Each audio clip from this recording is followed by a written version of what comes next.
Detailed news, unparalleled coverage. Citi News on 97.3 FM. Eyewitness News. Be there as it happens. Citi News.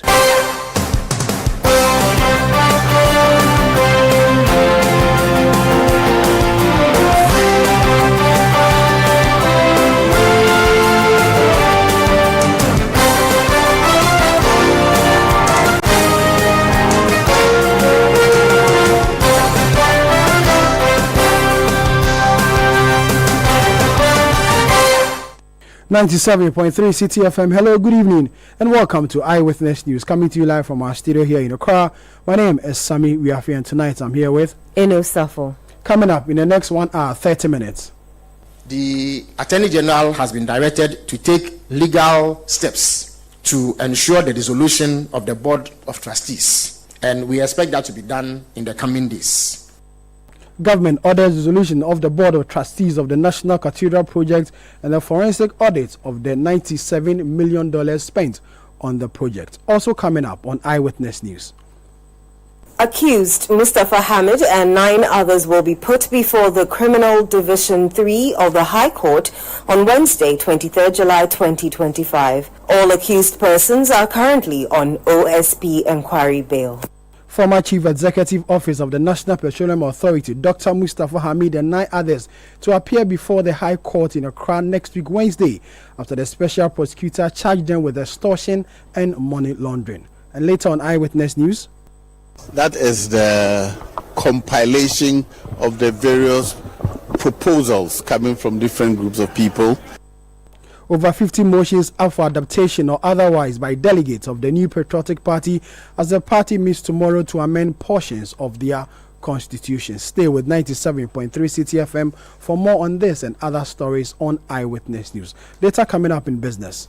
BOG signals economic stability ahead of July MPC meeting. Eyewitness News is live on our affiliates across the country, around the globe. We are on citinewsroom.com. Talking about affiliates, if you're in the Western region, I'm sure you're hearing us on Beach 105.5 FM as well as Sky 93.5 FM, both in Takrady.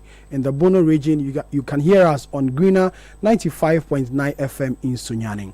In the Ashanti region, Focus 94.3 FM in Kumasi, as well as Orange 107.9 FM. In the Volta region, Reviver 99.3 FM in Tajudin.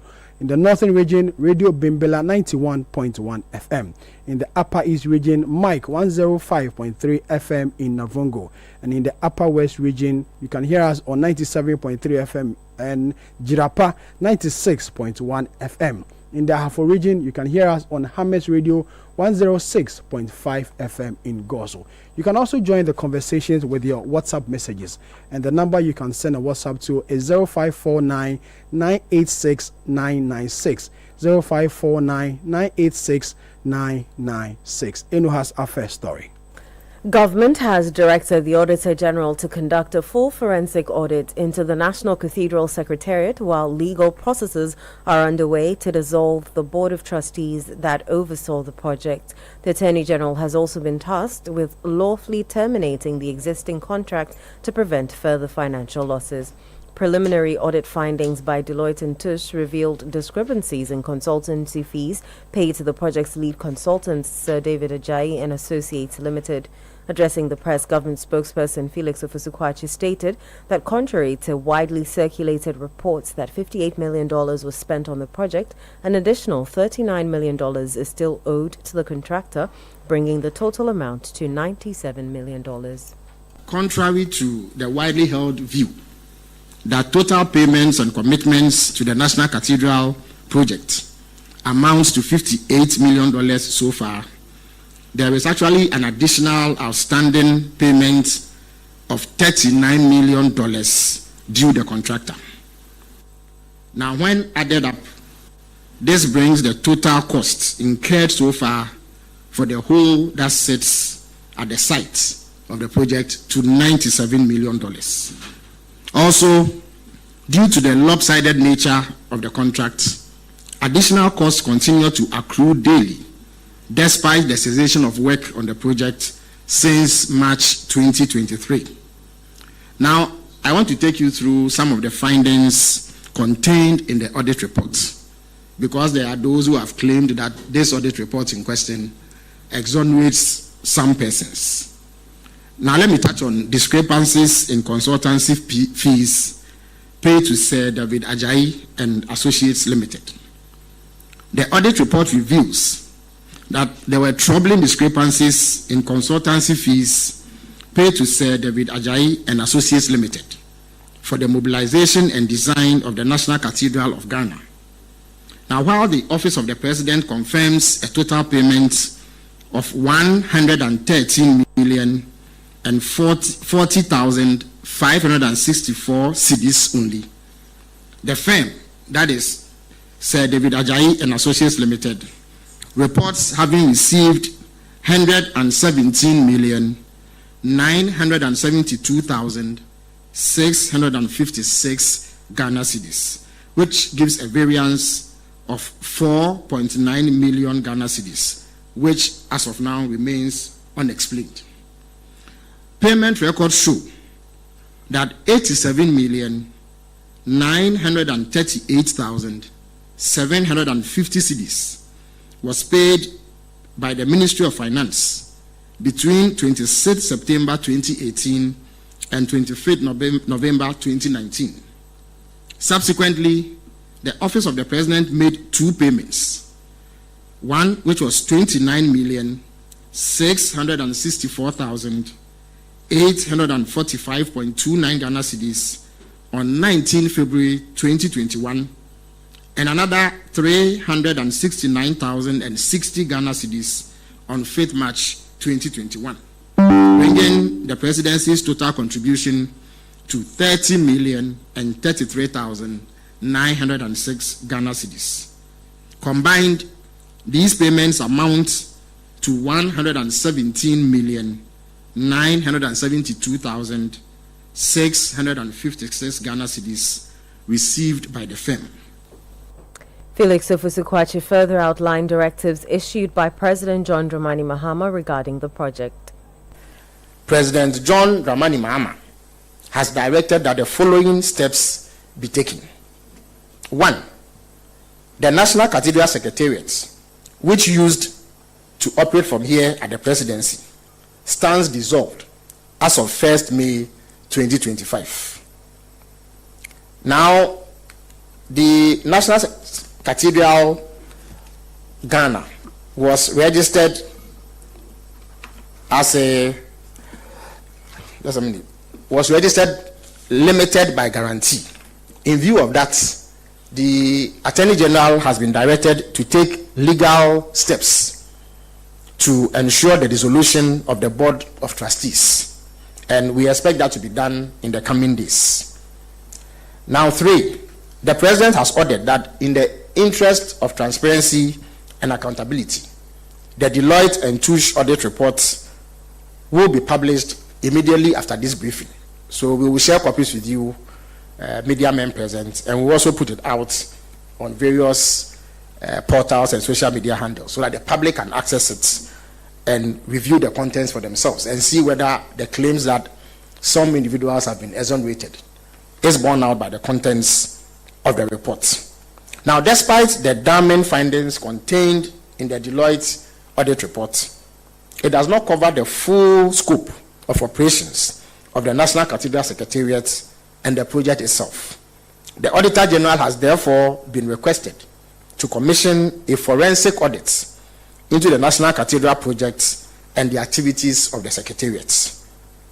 Now, the Attorney General and Minister for Justice has also been asked to take lawful steps to ensure the termination of the contract to prevent further costs and losses to the state. As I indicated, because of how lopsided the contract is, even as the contractor has ceased work at the site from March 2023 to date, he still continues to accrue payments.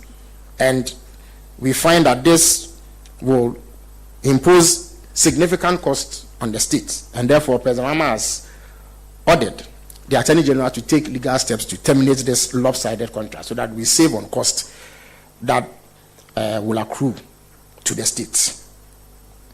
Now, after the forensic report, after the forensic audit, decisive action will be taken regarding any impropriety determined and the future of the project itself. I must indicate that the National Cathedral project is one of the many cases being investigated under the oral initiative.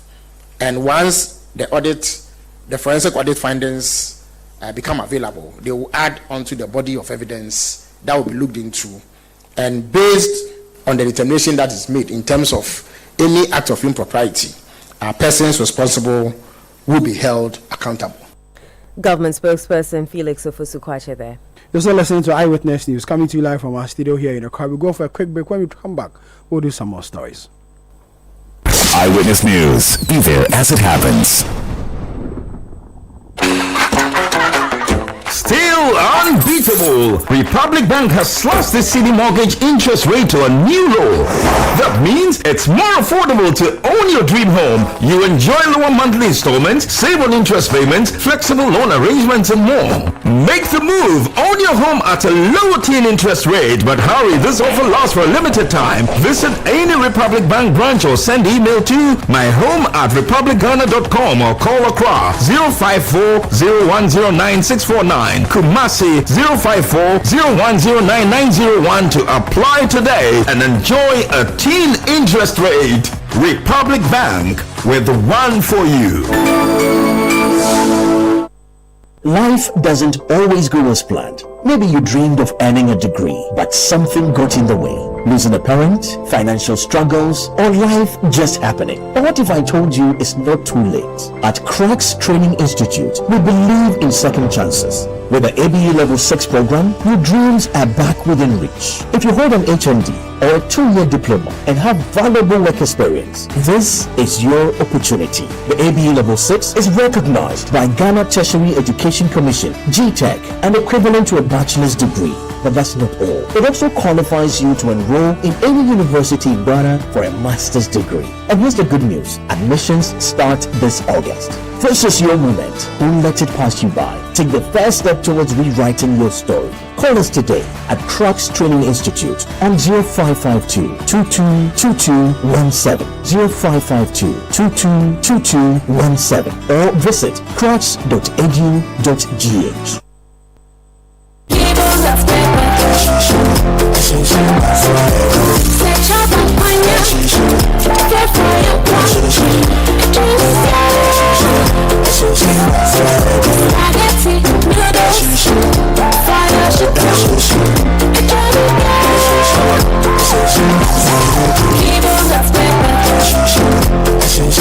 New Kivo Hot Pepper Powder.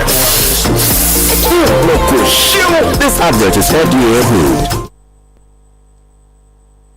Eyewitness News. Be there as it happens. Yeah, welcome back. You're still listening to Eyewitness News, coming to you live from our studio here in Accra. Now, the special prosecutor, the OSP, has charged 7 individuals and 3 companies before the High Court Criminal Division in Accra on multiple charges of extortion and money laundering arising from a corruption scheme within the National Petroleum Authority. The accused individuals include Dr. Mustafa Hamid, former CEO of the National Petroleum Authority, Jacob Kwabena Amwa, coordinator of the Unified Petroleum Pricing Fund, Wendy Newman, a staff at the MPA, Albert Ankra, director of Kel Logistics Limited, Isaac Mensah, director, Kel Logistics Limited, Bright Bediako Mensah, a director of Kel Logistics, and Kings Energy Limited, Kweku Abuaji Akwa, director, Kings Energy Limited, and 3 other entities. Now, lawyers for Dr. Mustafa Hamid have issued a statement denying any form of involvement or corruption allegations as stated by the special prosecutor. Let's speak to Joseph Benka, lawyer for Mustafa Hamid, and who is also a former Deputy Attorney General and Minister of Justice. Good evening. Thank you very much for your time. Good evening, my brother, and thanks for having me. Your client is denying every allegation as put out there by the special prosecutor. The office says they've charged him for extortion and money laundering. First of all, your reaction to this? Thank you very much. Thanks to your cherished listeners, and thanks for having me this evening. Let's put it in perspective. Yes, it is true They've received the charge sheet. They've charged my client with extortion, and they've also charged him with using his official office for private gain. These are the charges that have been leveled against him, and we are due to appear in court on Wednesday next week. It is a fact. But as we let a statement out yesterday, we deny each and every of the charges without any doubt at all. And we are seeking to establish that indeed the prosecution, in our opinion, candidly, will not be able to establish these charges against us in the course of the trial. On what grounds are you denying these allegations? First of all, if you have followed media reportage, including your esteemed media house, very carefully, you will realize that on about 13th of February, the Office of the Special Prosecutor, led by the SP himself, held a press conference during which they had indicated that they were investigating my client and others over the embezzlement of 1.3 billion Ghana cedis from the UPPF fund. That was the allegation that was raised. That there was an embezzlement, a suspected embezzlement of 1.3 billion Ghana cedis. That was the allegation against my client. Now, when this allegation was churned out, after a few days, we noticed that this was total falsehood. So we wrote a letter to the Office of the Special Prosecutor asking that they make a retraction and apologize because those words were defamatory. They failed to do so, and after a few days, they invited my client with others to the Office of the Special Prosecutor.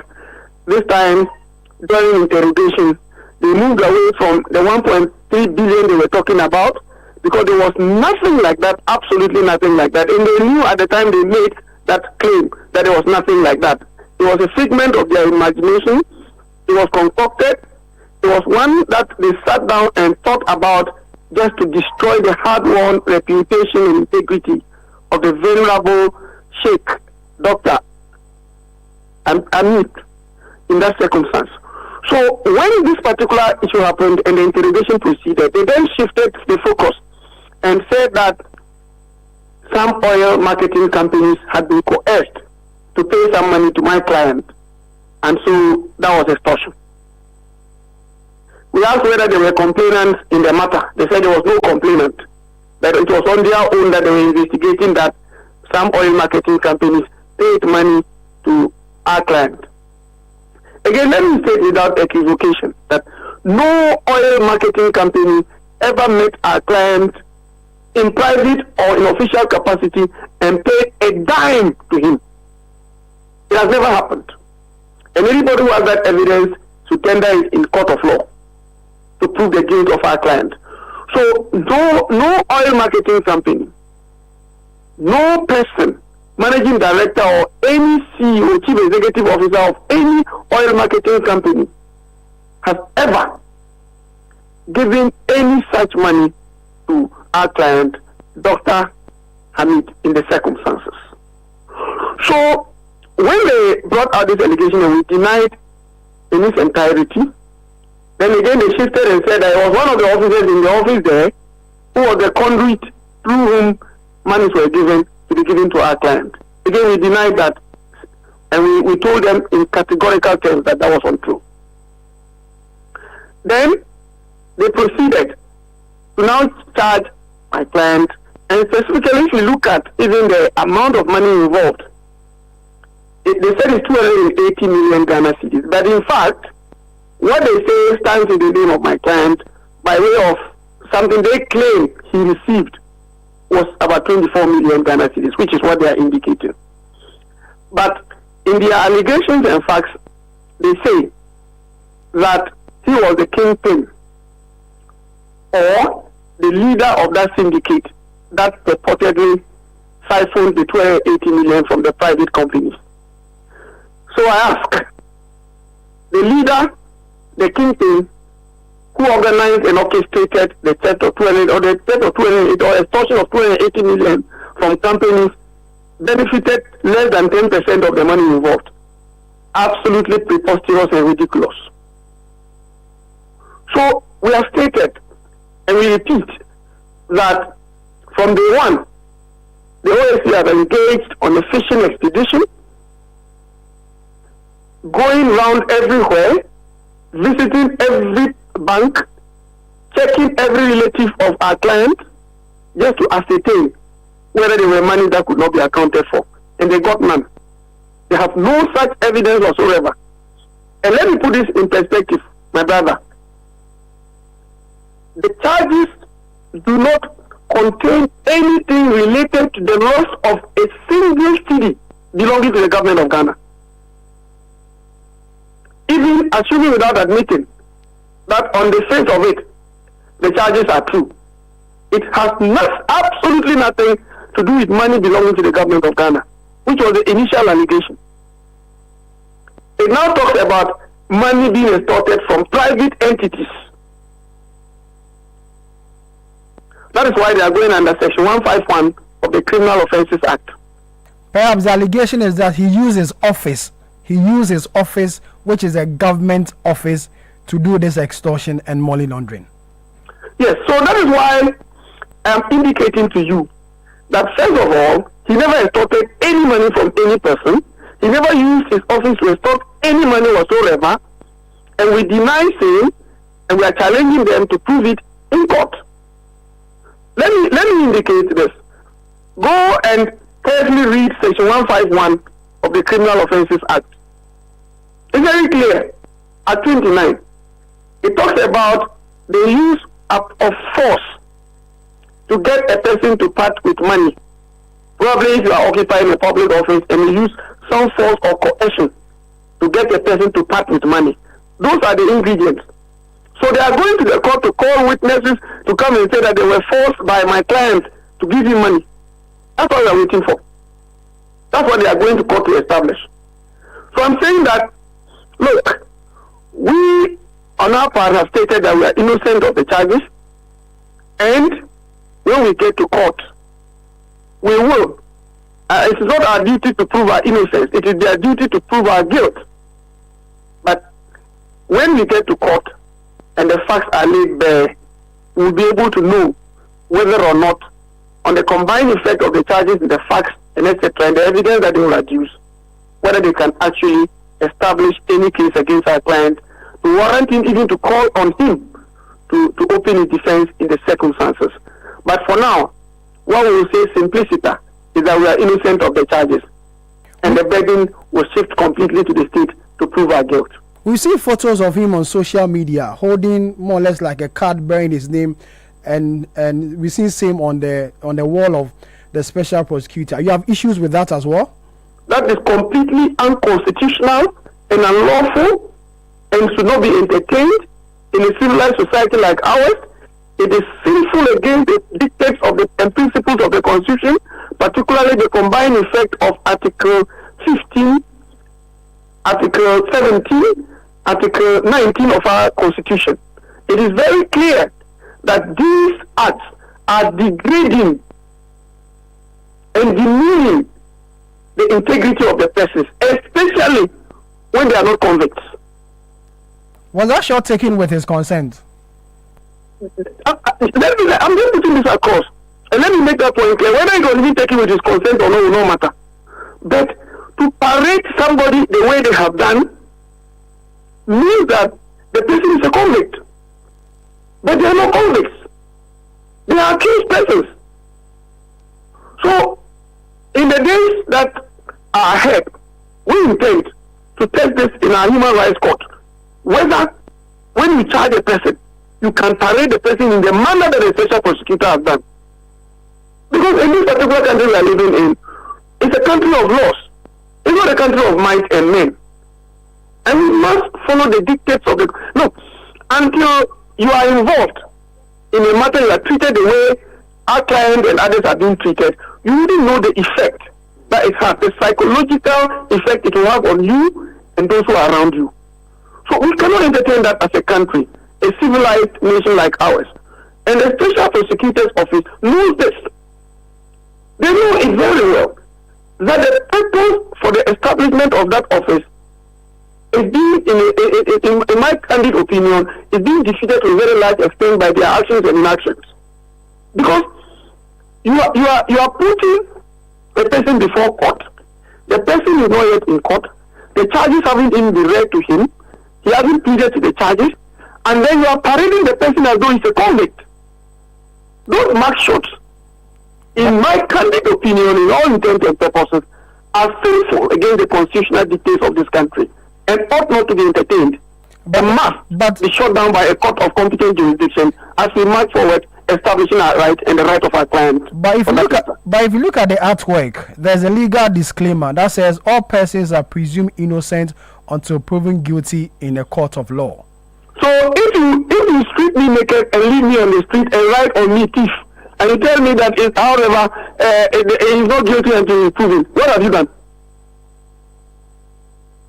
What have you done? You parade me and tell the whole world that this is the man I'm taking him to court for extorting 280 million, and you let me stand and hold my name, and you take my picture and put it there, and the whole world is looking at me, and you go and write that disclaimer. That disclaimer then means what?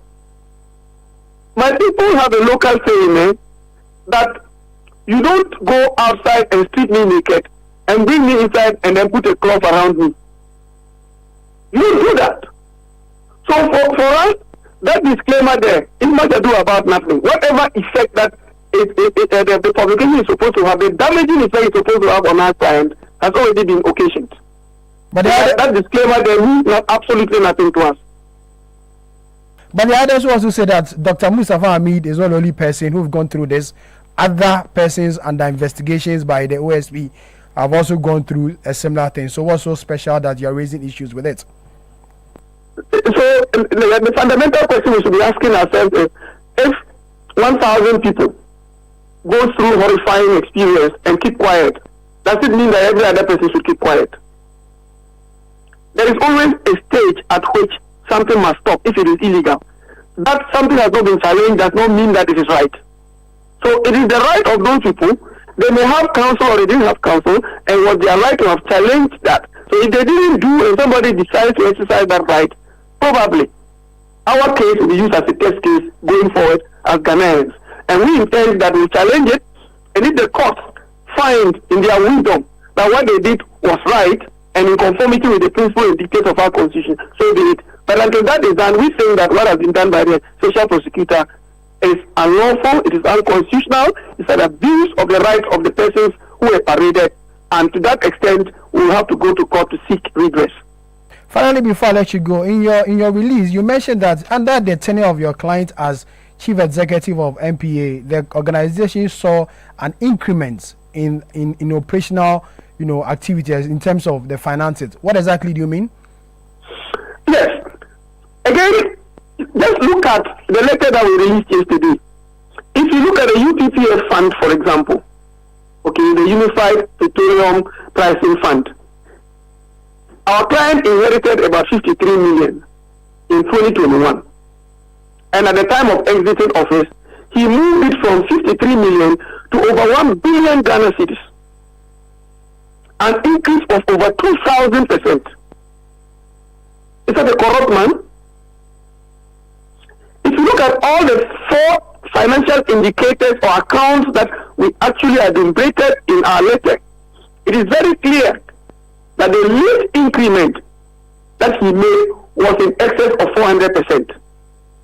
So all the balances that he inherited increased exponentially during his tenure of office.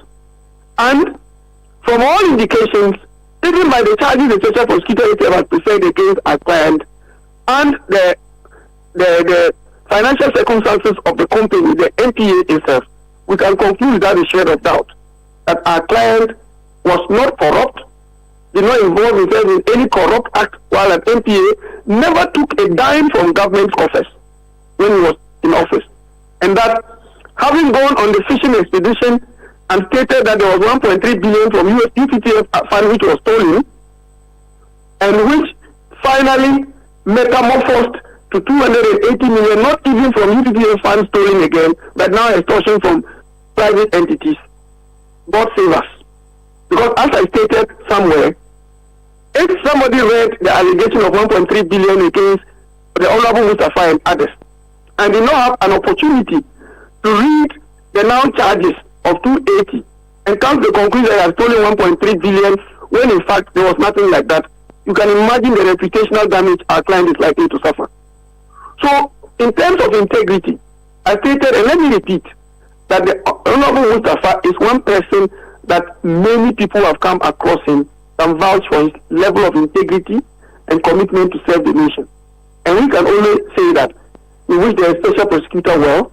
We meet in court, and when we meet in court, and the court decides that our client is guilty, so be it. But I can tell you that we are innocent of the charges that have been leveled against us. I said my final question, but perhaps this may be my final question. You were Deputy Attorney General and part of the people who worked on the Special Prosecutor Bill and brought the whole Special Prosecutor Office into being. How will you assess his performances taking office? Because a lot of your party members, which is MPP members, have raised issues about the operations of the Office of the Special Prosecutor. Well, you see, I have said, and let me repeat, that prosecution is, you measure it against the backdrop of your success rate. So, since he took office for about 4 years now, what has been his success rate? How much has he saved this nation of? Against how much has been spent on that office?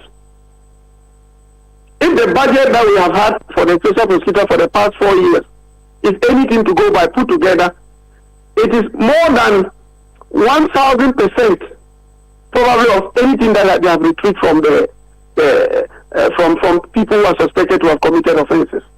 So I will say without a shred of doubt that so far, until otherwise, I will say without a shred of doubt that the office hasn't measured up to expectations, especially in the light of the expectations we had when we promulgated the act. And I can again say that I was privileged to be Deputy Attorney General at the time, sat through the first reading all through to the third reading and the passage of the bill. I was privileged that my boss allowed me to lead that process. But this was not what we contemplated. I must say without a shred of doubt. I can only say that that office, if care is not taken, the purpose for its setup will be defeated. So going forward, we pray and hope that things that will bring about a positive image of that office will be started, so that in the long run, people will not regret ever participating in the establishment of that office. So should it remain, or we should scrap it? Well, if you ask me that question, it's a straight question. But I don't want to tell you a straight position because something is going on in my mind that I may, as a client of mine has discussed with me, I may take some legal steps, but I don't want to discuss that today because that will be a topic for another day.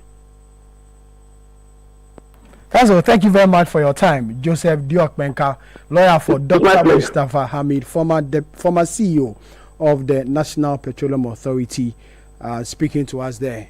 You're still listening to Eyewitness News, coming to you live from our studio here in Accra. Let's read some of your text messages or WhatsApp messages that you have sent through. The corruption at NPA was incredible and unprecedented. How can no, I can't read this. Okay, now your bride from the United Kingdom says it is now clear why Ghanaians were heavily, or Ghana was heavily misruled and its resources depleted. The officials didn't understand why they were supposed to be in office. Deputy Communication Officer, NDC, Kumbungu constituency. The Office of the Special Prosecutor must not be relented.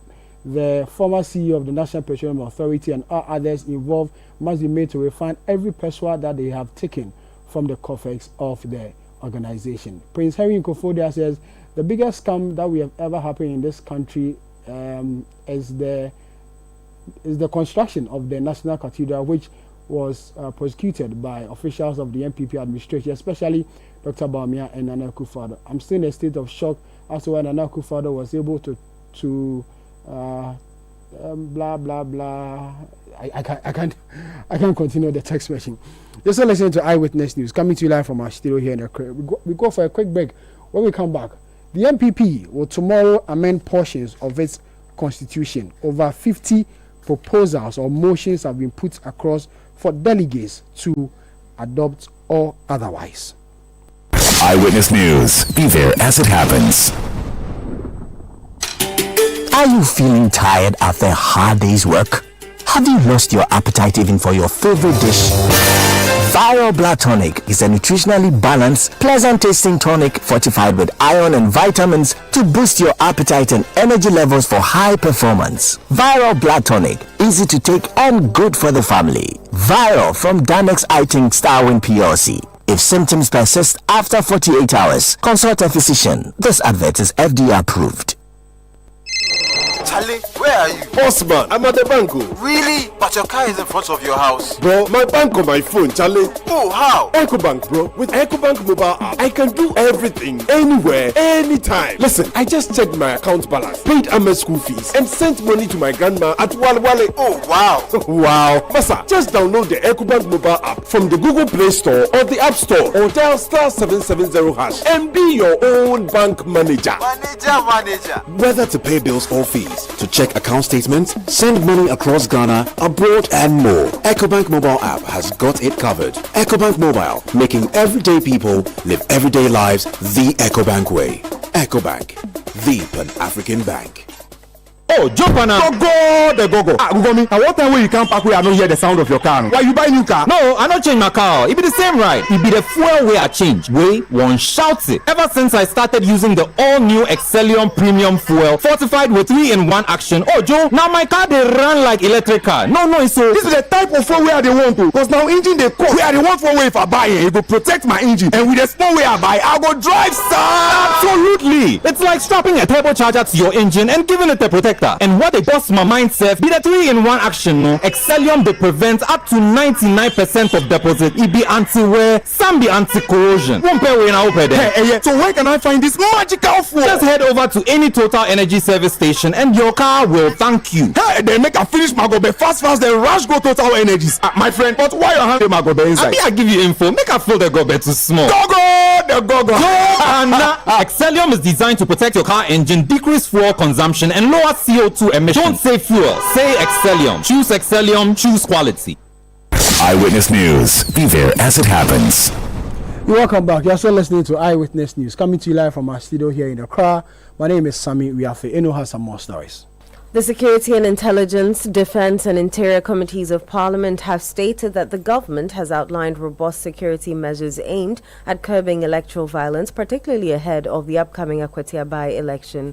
This assurance was given during a closed-door meeting between members of the Defence and Interior and Security and Intelligence Committees of Parliament and the Ministers for Defence and Interior, along with the Inspector General of Police. The meeting was convened in response to the recent disturbances that marred the Ablekuma North parliamentary election rerun.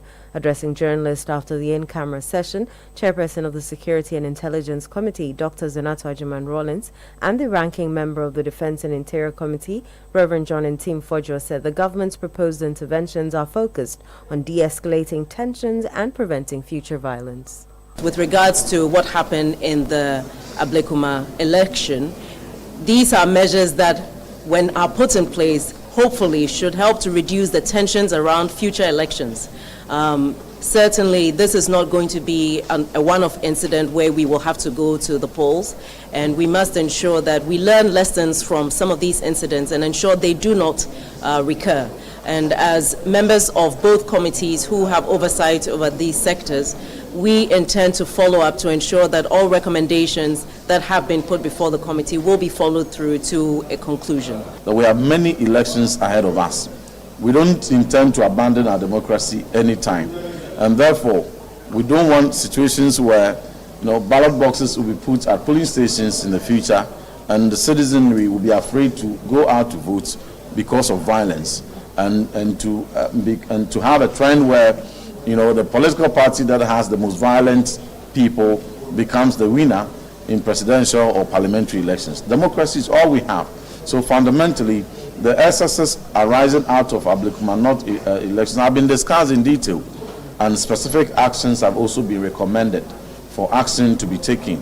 We condemn the unfortunate acts of violence on the journalists, and we also equally condemned the violence meted out by civilians on some key civilians as well. We condemn all those violence, and we have urged the security agencies, we have obtained the assurances, and we are optimistic that the right actions of justice will be served in preparation towards the immediate Akutia by-elections that is pending, and even overall the future elections ahead of us.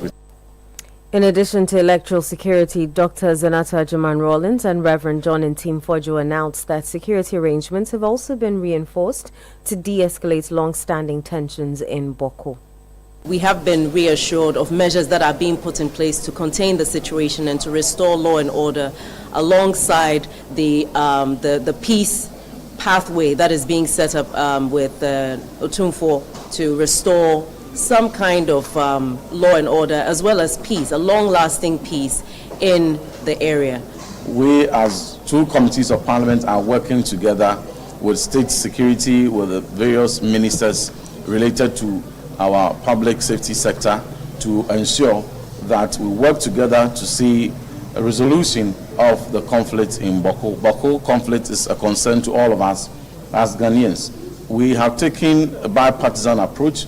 We have taken an approach devoid of politics, so that we will be able to achieve creditable resolution, and a resolution that is accepted to the fielding parties involved. And we are optimistic that the measures we have discussed with the state agencies, security agencies, and the ministers responsible for the sectors will be sufficient in immediately de-escalating tensions we have seen.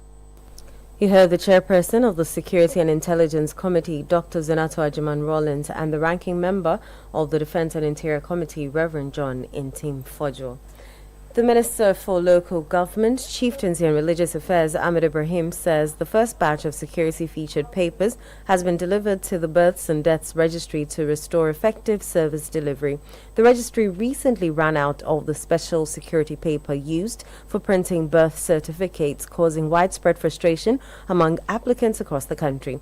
The disruption was blamed on bureaucratic delays in the public procurement process. Responding to questions in Parliament, the Minister acknowledged the anxiety caused by the shortage and assured the House that the Controller and Accountant General's Department had intervened to supply the required papers. Mr. Speaker, I'm happy to inform this August House that the first batch of the specialized security feature papers have been printed by the Controller and Accountant General Department and supplied to the Birth and Death Registry on 9th of July 2025 to enable the registry to serve the public effectively and efficiently. The Ministry wishes to assure the public that appropriate measures have been instituted to restore uninterrupted service delivery in the Birth and Death Registry. He further outlined measures being implemented to prevent such shortages in the future. The registry has put in place the following measures to clear the backlog and prevent the reoccurrence of this unfortunate shortage, which affected the operations of the registry. A. Cleared and distributed first consignment of security papers to all regional offices. B.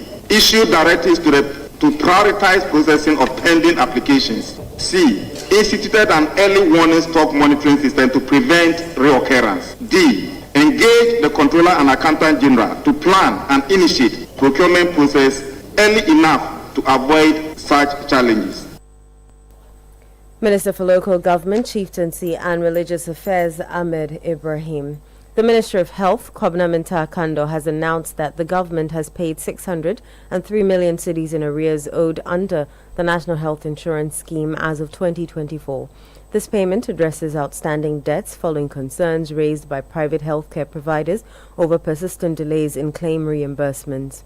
Speaking at the Government Accountability Series, the Minister noted that increased funding to the NHIS has boosted allocations for claims payments, rising from 56.2% in 2024 to 65% in 2025. With the increased funding to the National Health Insurance Scheme, we have increased allocation for claims payment from 56.2% in 2024 to 65% in 2025. And we plan to increase it to 75% by 2026.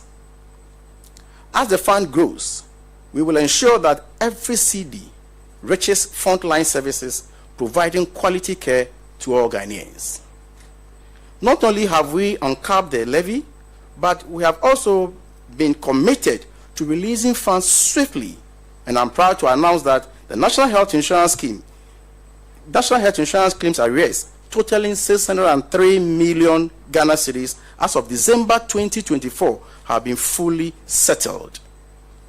This milestone demonstrates our commitment, government's steadfast dedication to timely payment and fulfilling our obligations to healthcare providers. And let me state on record that in the history of the National Health Insurance Authority, no government has paid or released monies from the consolidated fund to the National Health Insurance Fund promptly as this government.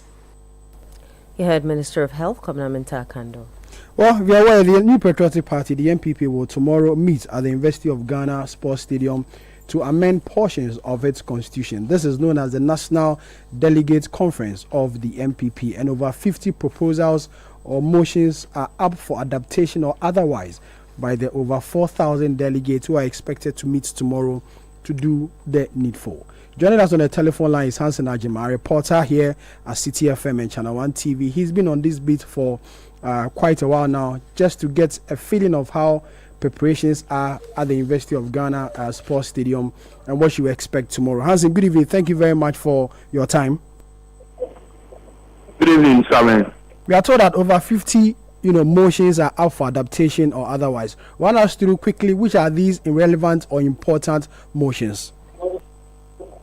So, Sammy, basically, there are motions that border on how the party structure ought to be, and also who can vote when it comes to the party's presidential primaries as well as parliamentary primaries. And so, specifically, there's a motion to take out the special delegate system, where in every presidential primaries in the past, where there has been more than 5 candidates, a special delegate election is held to whittle down the number to 5 before the main presidential primaries. And so there's a motion to remove that in the first place. There's also a motion to identify and name a leader for the party, both in opposition and in government. And so we're told that there's a motion to say that the national chairman of the party at all material times should be the leader of the party, whether in opposition or in government. We're also told that when it comes to the structure of the party, at the polling station level, the party currently has 5 executives per polling station. There's a proposal to increase the number to 7, meaning that there's an addition of 2. Currently, when you look at the electoral area system, there's one electoral area coordinator who is taking care of all polling stations in his electoral area. There's a motion to abandon this system and then come out with an electoral area executive committee, which will have an organizer, a secretary, a chairperson, an electoral officer, as well as a legal officer. And then at the constituency level, the current practice is being maintained, where there are about 17 to decouple the position of director of research and elections, so that you have a separate director of research and a separate director of elections. And we are told that this particular motion, when accepted, will run through all the levels from constituency to regional and then to national. Again, there will be the introduction of persons with disability officer at both at the constituency, regional and national levels.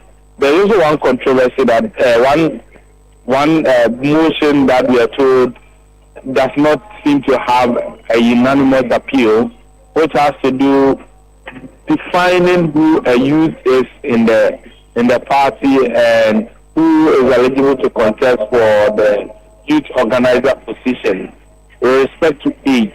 Currently, the party's constitution pegs the age for youth at 40 and below, but the motion is seeking to make it 35 and below. And so tomorrow there will be a motion to accept that for all persons who are above 35 within the NPP, they cannot identify themselves as youth and they cannot contest for youth organizer positions.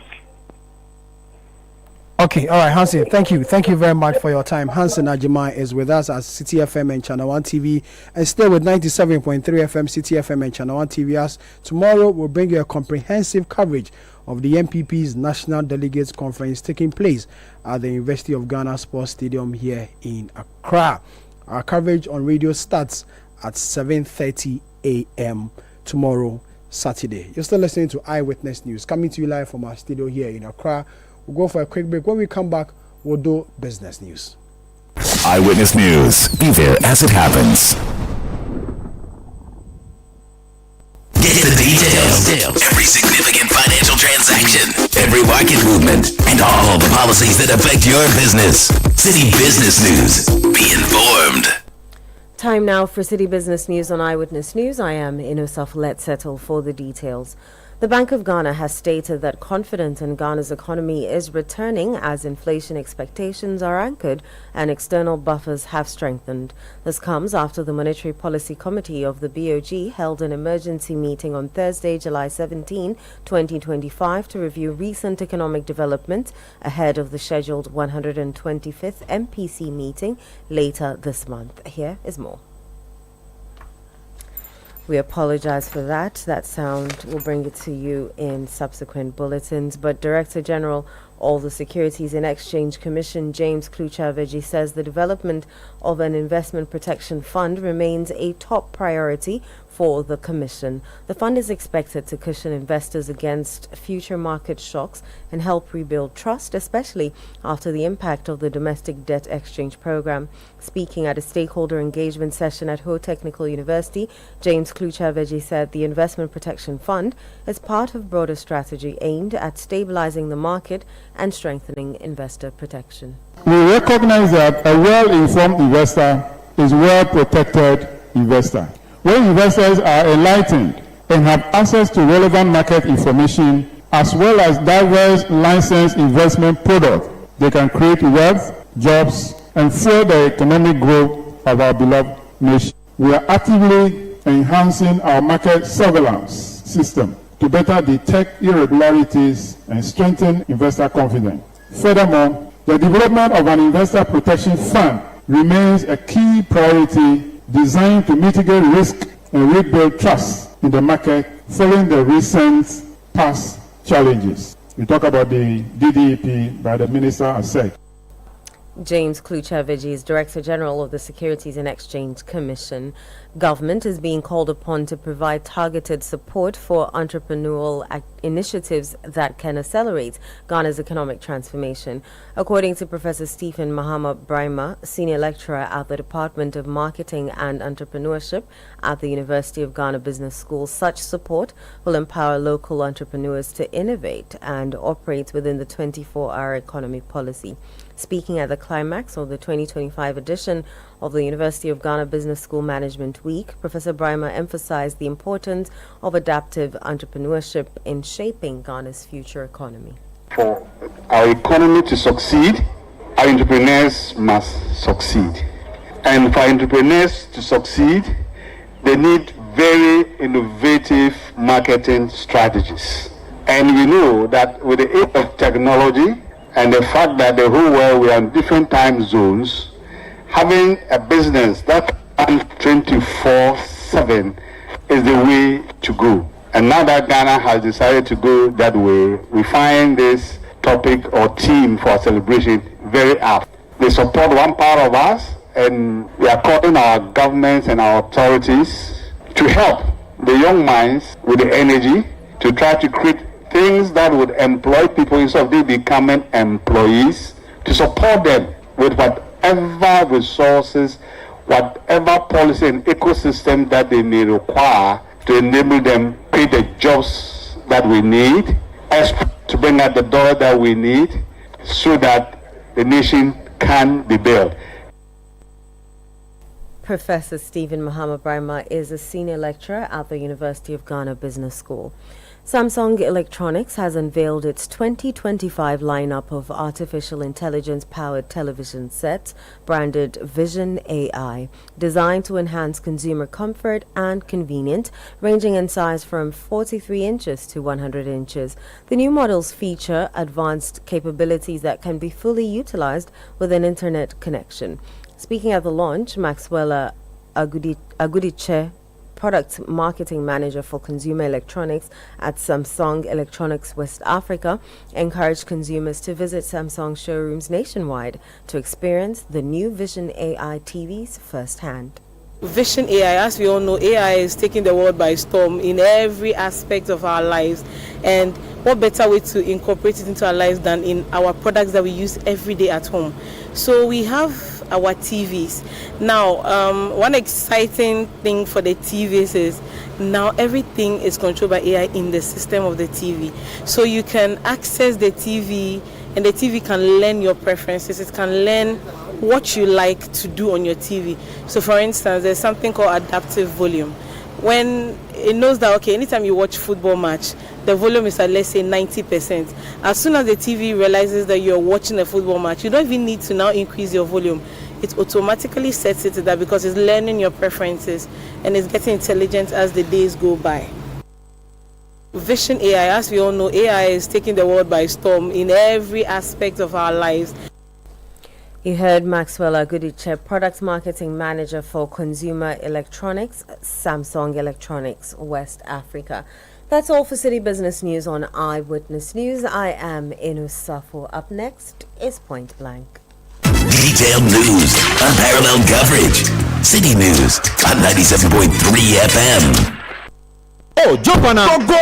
Ugomi, and what time when you come back where I don't hear the sound of your car? Why you buy new car? No, I not change my car. It be the same ride. It be the fuel way I change. Way one shouts it. Ever since I started using the all-new Excellium Premium Fuel, fortified with 3-in-1 action. Oh, Joe, now my car they run like electric car. No, so this is the type of fuel where they want to. Because now engine they cost. Where they want for way if I buy it, it will protect my engine. And with the small way I buy, I go drive Absolutely. It's like strapping a turbocharger to your engine and giving it a protector. And what they bust my mind says be the 3-in-1 action. No, Excellium they prevent up to 99% of deposit. It be anti-wear, some be anti-corrosion. One pair way now there. So where can I find this magical fuel? Just head over to any Total Energy service station and your car will thank you. Hey, they make a finish Magobe fast, then rush go Total Energies. My friend, but why you have the Magobe inside? I give you info. Make a fill the Gobe too small. Go! And Excellium is designed to protect your car engine, decrease fuel consumption, and lower CO2 emissions. Don't say fuel, say Excellium. Choose Excellium, choose quality. Momo. It has made life happen in lots of good ways. Mr. Kwanzaa, Mr. Insurance claim no. It has put together beautiful weddings. It has filmed the bellies of boys at their favorite watchy joint. My guy, stop. Who they chop cancel these days? It has made millions of businesses possible. No. We are back in business. With just a few taps, money moves faster, easier, and safer.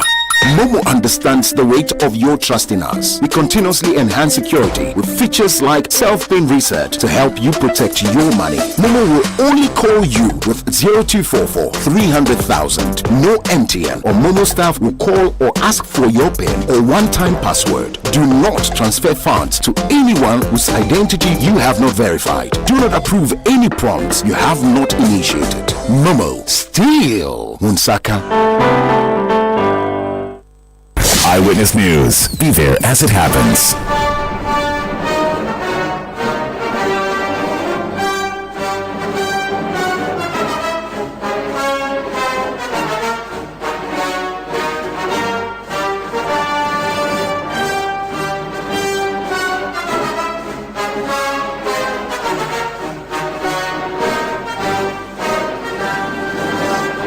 Welcome back. You're still listening to Eyewitness News, coming to you live from our studio here in Accra.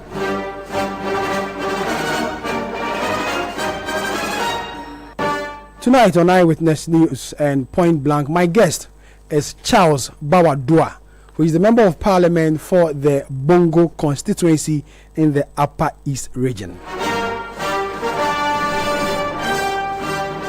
A first-time Member of Parliament.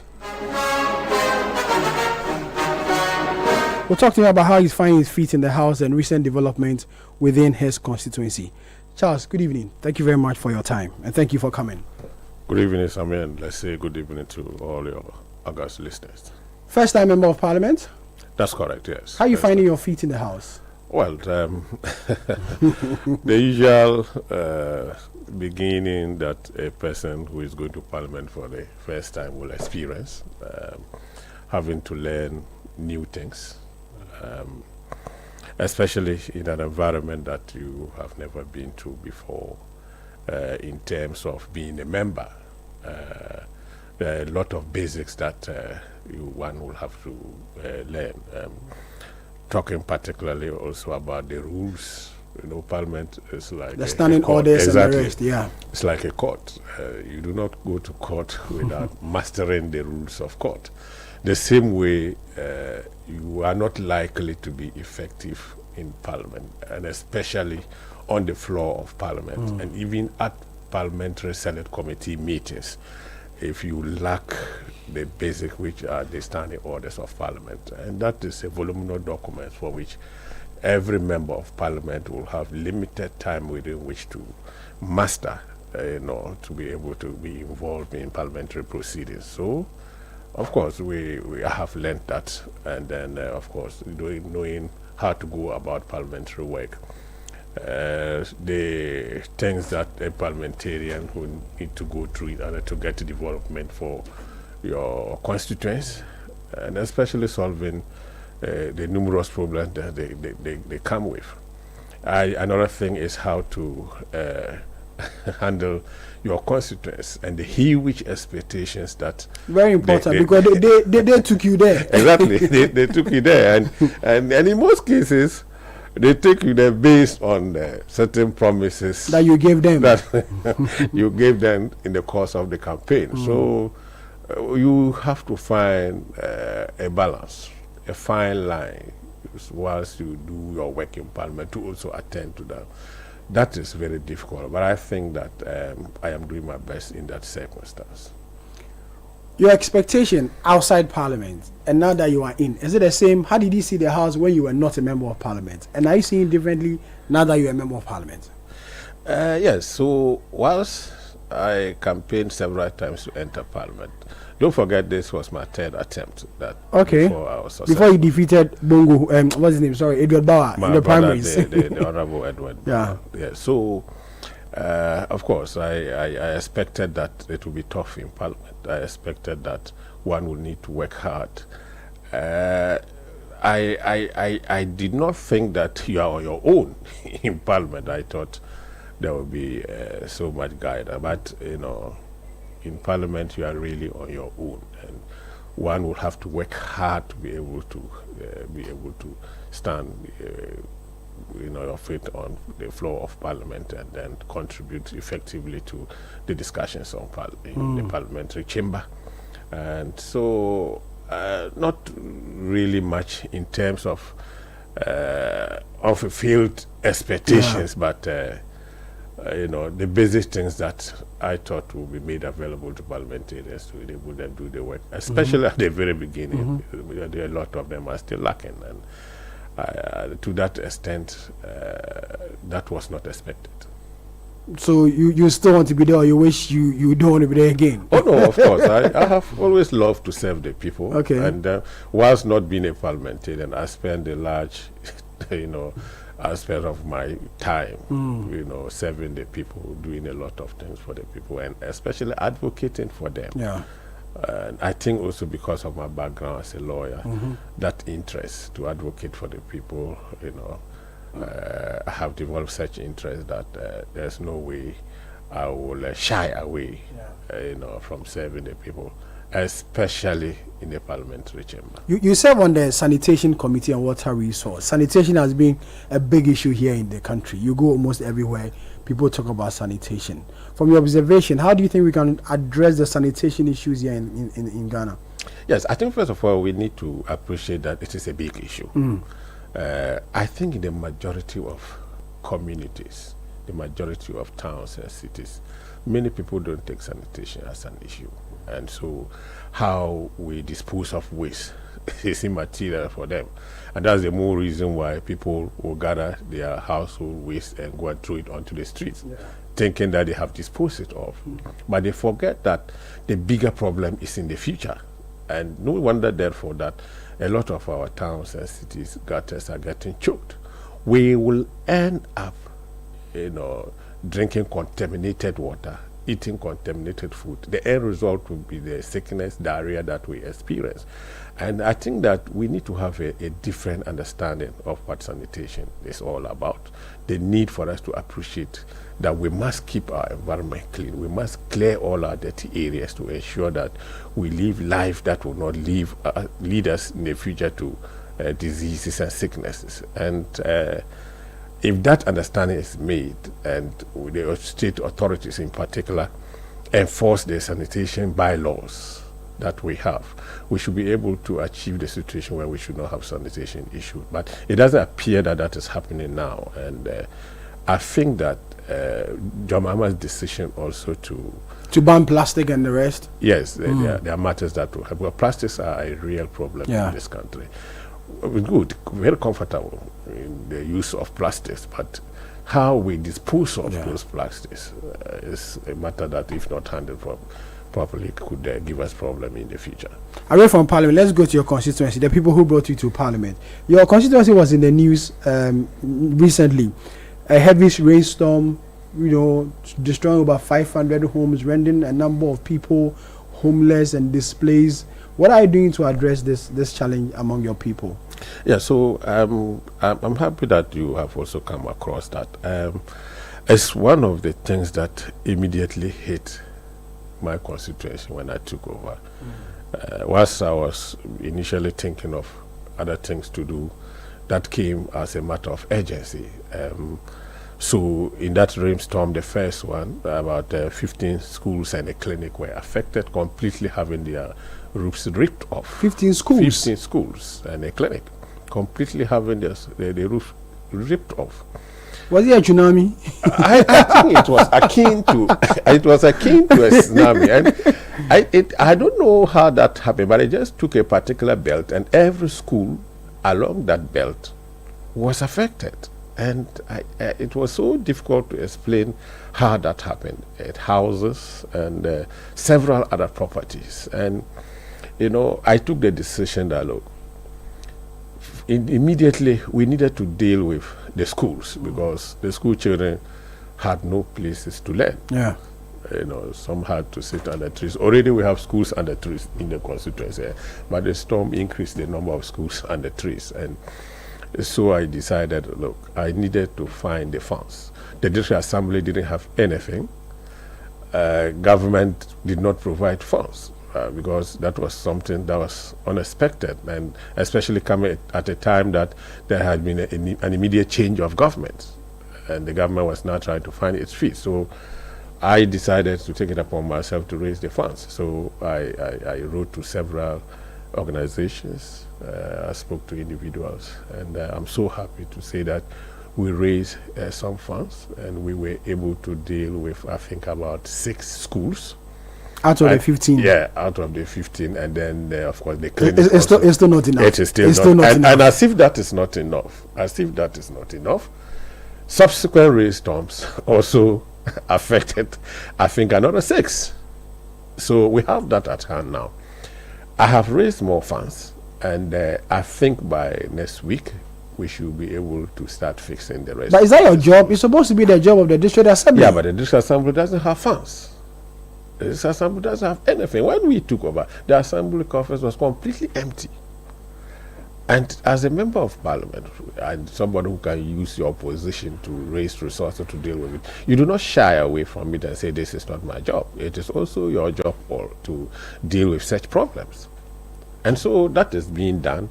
I expect that when the district assembly receives its resources from the common fund, at least some of it should be able to deal with some of the schools, if by that time I am not done with all of it, especially the subsequent ones that are getting also damaged because of subsequent rainstorm. But I think also that we need, as a country, we need to look at how public infrastructure are being executed in terms of the contracts.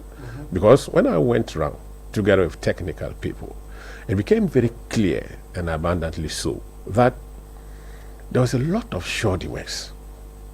So you will wonder why the public schools were the ones affected, and but not the private ones. And not the private ones, or even private homes, which were along the same lines. You understand?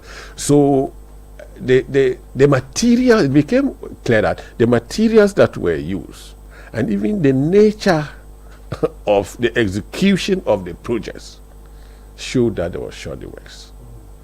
And we need to take a second look at how we supervise this. What are the district engineers doing? What are the consultants doing? I mean, how do they approve payment for these contractors who carry out this kind of works? How is it that only schools are getting their roofs completely removed? And you go to other schools and you see that the zinc, that had been put on the roof for just about 5-6 years is completely rotten. That is serious. So it's one area that I will urge everybody, not just in my constituency, but this country as a whole, to scrutinize the execution of projects meant for the general public. Well, it appears because it's for everybody, it is for nobody. And that is what is affecting Bongo at this moment. So I want to continue to appeal, especially to organizations and individuals and whoever is capable of helping resolve the Bongo school issue, to come on board and to assist us. Let us do that. Already we have serious problems in terms of infrastructure deficits. Like I said, we already have schools under trees. I can mention, for example, Namondone, I can mention Apongusui, and several other areas which need to be immediately dealt with. And so to be spending money on things that we could have avoided, it's certainly. How many school children are affected? You have the number? I think that about 700 or so. Oh, wow. Students, school children. And so for these children, they are not going to school at all? Yes. So what is happening is that the Education Directorate has arranged with churches, and some of them do school under trees. Okay. And so so in some circumstances they will combine 2 classes in one classroom. So they are managing with that. So we cannot accept a situation where the children will sit at home. Yeah. But we must take immediate steps to ensure that they sit under shades and proper classroom to learn.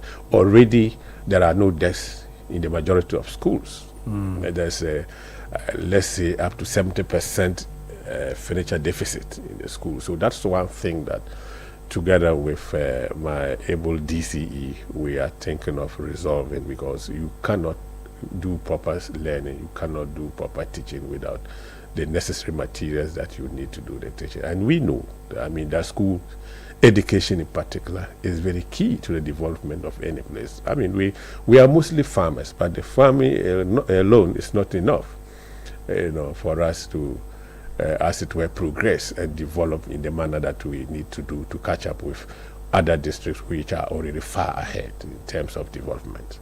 Your constituency, we understand mining also takes place there. Is it legal mining or illegal mining? Which one takes place in your constituency? So you have mineral deposits in the constituency. I'm aware that some concession had been given to a certain company to properly mine gold, but they have started putting in place their necessary machinery and then infrastructure, and they haven't started the proper mining. But of course, some of the youth will engage in some community mining activities to meet their daily bread and solve their immediate problems. That is what you can find in every community and not Bongo alone. I can understand the problem with illegal mining and galamsey, for that matter, in the scales that it has happened in southern Ghana.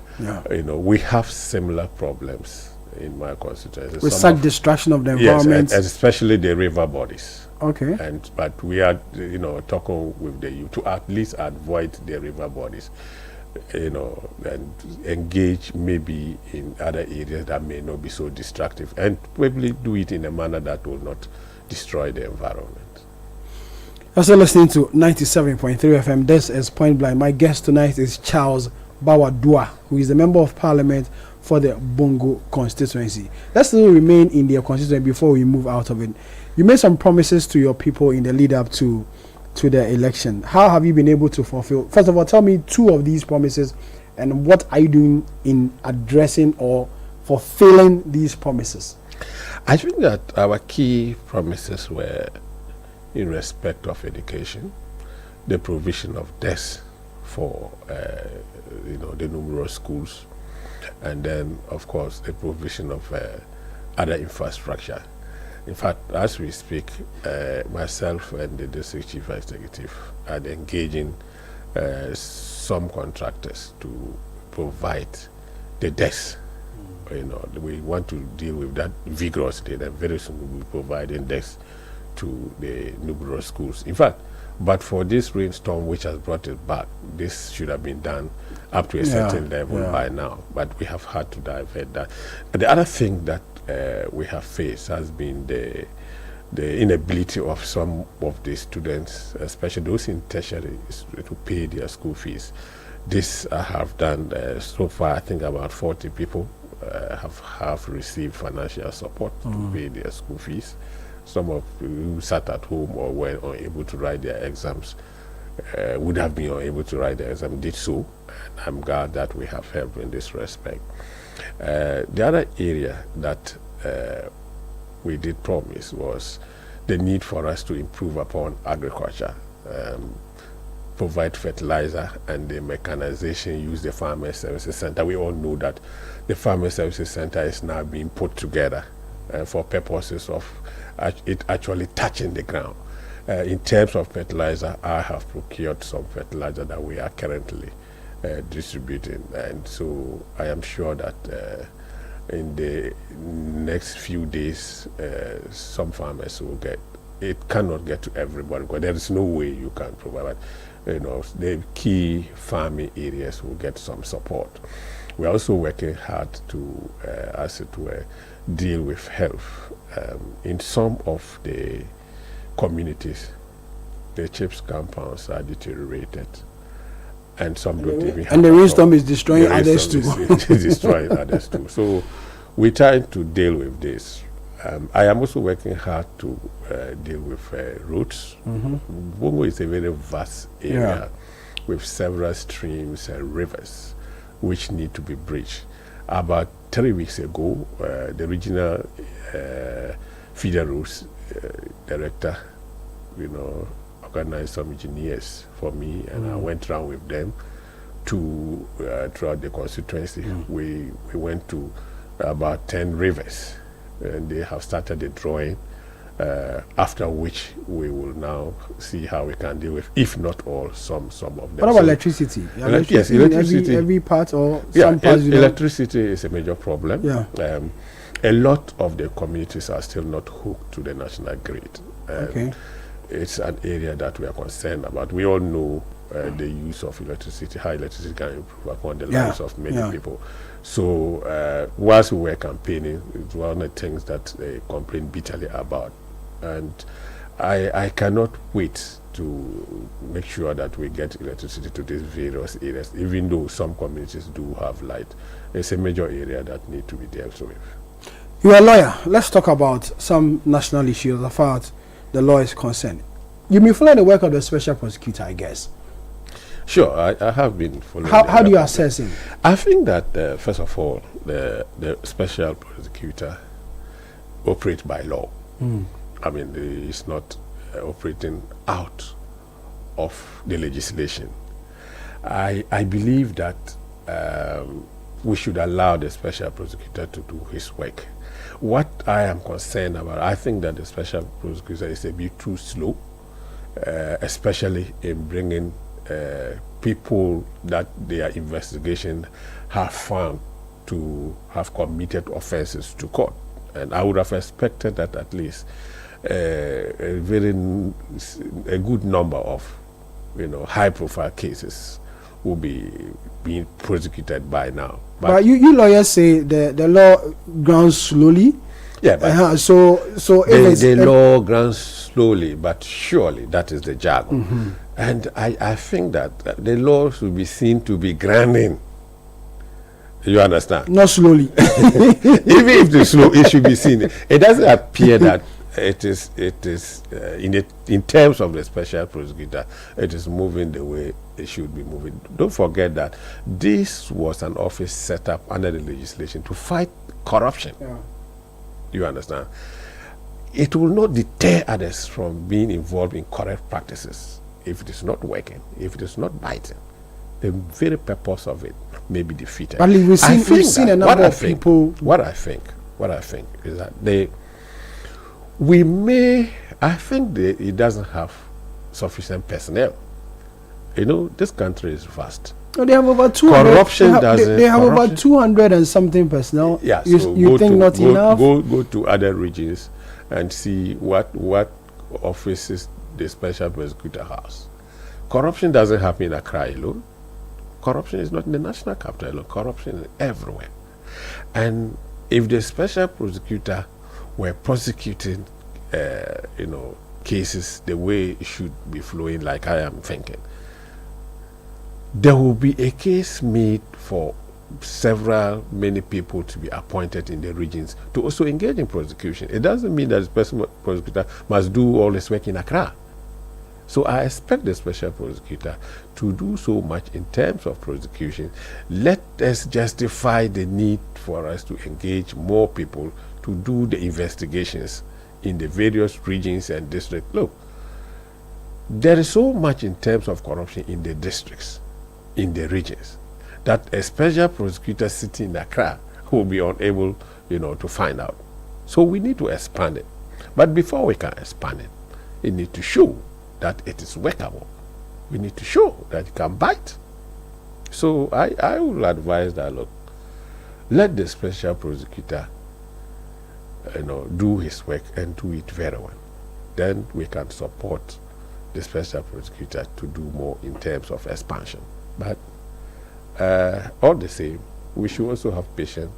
It's a new office, and maybe it's now trying to figure out what to do. We do not have precedence in terms of prosecution by the special prosecutor in this country. So we can only urge the special prosecutor to do more in terms of prosecutions. Let me also take your view on recent development as far as the Chief Justice is concerned. You're a lawyer of many years standing. What do you make of the process? I think the process is guided by the Constitution of Ghana, and it is in that Constitution that we must find whether the procedure is fair or fair. And I have heard the Chief Justice claim or make the point that she has been unfairly treated and that the procedure is not fair to her. But once the Constitution has provided for that procedure and you are being taken through that procedure, I think that the key thing is whether or not she has the opportunity to defend herself. She is given a hearing, which is being done now. And I would urge that we do not politicize the exercise. I have noted that it appears that the Chief Justice is seeking to politicize the exercise, and then so much politics is being done about without us going through the main issues for which the Chief Justice was put before the committee set up by the President. It is possible that at the end of the day, the committee may find that she has done nothing wrong. So we should not, as it were, rush to the conclusion that she will be found, culpable, as it were. Let us give it an open heart. Let us give it an open mind and see what the committee will come up with. She's gone to the ECOWAS court to also raise issues about how the whole process and infringement on her fundamental human rights. Many have also, said that indeed her press conference, which she held not too long ago, made announcements on some of these infractions. You said that the process is supposed to work, but then if she feels that her rights are being abused, she's not supposed to voice out? No, nobody says she's not supposed to. But we have a legal structure in this country where if you think that your rights are being trampled upon, you can always seek redress. This, she has gone to court and failed. Not once, not twice. So the courts of Ghana, the courts which she presided over, have turned down her claims that her rights have been abused. And I do not expect that she will continue to make such claims. But she has gone to ECOWAS court, and the key thing you should know, that the decisions of ECOWAS courts are not legally binding on the state of Ghana. They are not? They are not legally binding on the state of Ghana. Yes, that is because the ECOWAS court, if you look at the constitution of Ghana, the judiciary of Ghana has supreme authority in judicial matters. That is the Supreme Court of Ghana has the final decision. That is what our constitution recognizes. The ECOWAS court, Ghana is a member by region of agreement. But of course, when the ECOWAS court makes a decision, there may be some moral compulsion on a member state, to comply. It is not a legal compulsion binding on a member state. Many member states have refused to carry out decision of the ECOWAS court. So I don't see how the ECOWAS court is going to help her if the Supreme Court of Ghana takes a decision contrary to what the ECOWAS court will do. So I expect that she will know these things and then fight her case in Ghana. But I always say that one can always go to court. But whether or not you succeed is another matter. So the fact that she has gone to the ECOWAS court does not mean that the president was wrong or the process that is being taken through is unfair or illegal as she is claiming. So let's see what the ECOWAS court will say. Before we go, you worked with the TUC before. Yeah. Before you became a member of parliament. The government has promised to bring 24-hour economy system, which was launched by the president not too long ago. TUC have raised issues in respect of the labor aspect of it. What do you make of first of all, what do you make of the 24-hour economy by this administration? I think that the 24-hour economy policy is more than long overdue. The main objective of that policy, as I conceive it, is to open up the various workplaces which are capable of running 24 hours. You understand? And when that is done, you will have more productivity, and then there will be opportunity to employ many people. Don't forget, there are a lot of our youth who have the skills, who have the qualification, are not employed. So the 24-hour economy have the potential to employ more people. And when they become workers, they will now even be qualified to join trade unions. So I'm not sure that the TUC is completely against 24-hour economy. They are worried. They are worried that there may be some abuses. Yeah. So that's the worry of the TUC. That is so. And I agree with them if they are concerned about workers' abuse. But I'm not sure that it is limited to 24-hour economy. You have work abuse, even in workplaces that do not run 24-hour economy. And the TUC has always been, fighting this thing. So it is not new for the TUC to fight, for the rights of workers to be observed. One key right of workers that is frequently being abused is this exercise of employers' right to terminate workers' employment, by just giving notice or salary in lieu of notice. That has worked against many workers. That has worked against, and this is being justified on the basis of the common law. And even when in 2003 we made a labor act that now sought to take away the terminations we still find a way through our courts to interpret it to say that the common law is still operating. And so an employer can just terminate the employment of worker by giving notice. I mean, and that has destroyed families. That has destroyed homes. As you work here, Sammy, the next day you come and your employer gives you a letter, oh, I no longer need you. No reason is given whatsoever. You understand? Yeah. But you see, what is important also that we forget that the owners of this common law, which is the English system, the British government and the British courts. In 30 seconds, our time is up. Yes, themselves have departed from this common law position. They have made legislation to the effect that you should give reasons or justification when you are terminating a worker's employment. So I expect Ghana to follow suit rather than still rely on the common law when the owners of the common law have themselves abandoned it. Charles, thank you. Charles Bawadua, Member of Parliament for the Bongo constituency in the Upper East region, my guest for Point Blank today. And this is how we end today's edition of Eyewitness News that came to you live from our studio here in Accra. My name is Samir Wiafe. Earlier, you heard Eno Safo. Show produced by Beverly Landon, Kwabna Wosin, and Umaru Sanda Amadu. So we come away again on Monday. May the good Lord be with us all.